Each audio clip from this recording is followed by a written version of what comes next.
Alrighty, hi everybody. Hi. Sacred Human Sustainability Labs in the Bronzeville area again.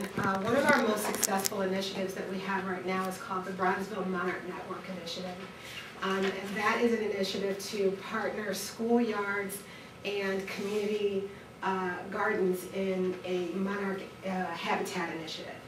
The reason that we think it's successful is because, like Mr. Owen said, the relationships are at the base of how we work as community.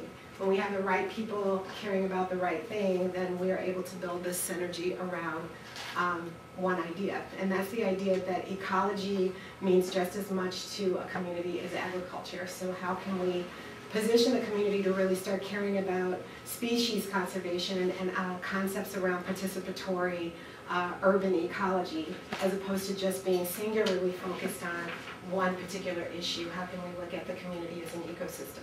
So we partnered with 3 community gardens, 1 project on a commercial corridor, and 2 schoolyards to not just think about how can we establish the habitats themselves, but how can we get educators trained around monarch ecology.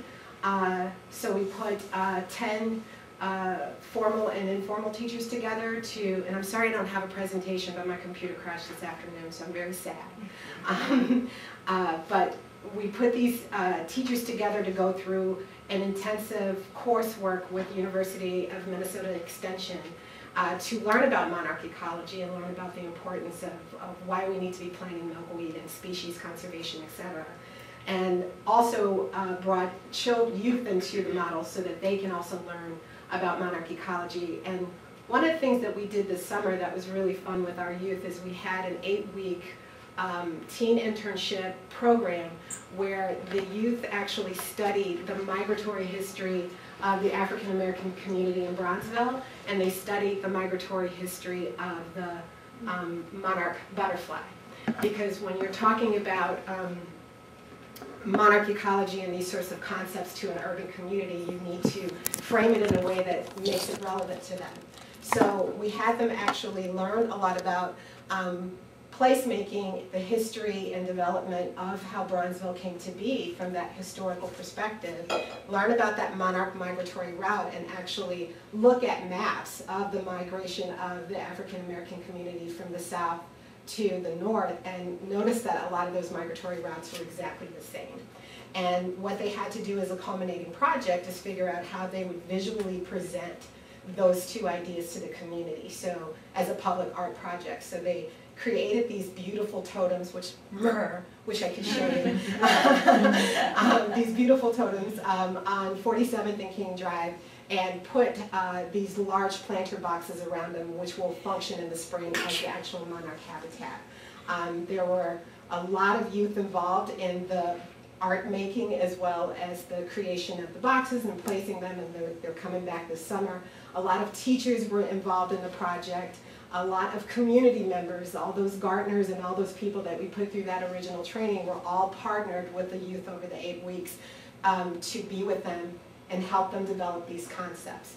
So they presented that concept, we installed it, it's beautiful, but we also have monarch habitats in several other areas. What we're interested in doing is training the teachers in the area to use these sites as an outdoor classroom. So when they do ecotourism, they can actually take their science classes across the different sites within the community to actually learn concepts of place-based education and biology, life sciences, all of that stuff.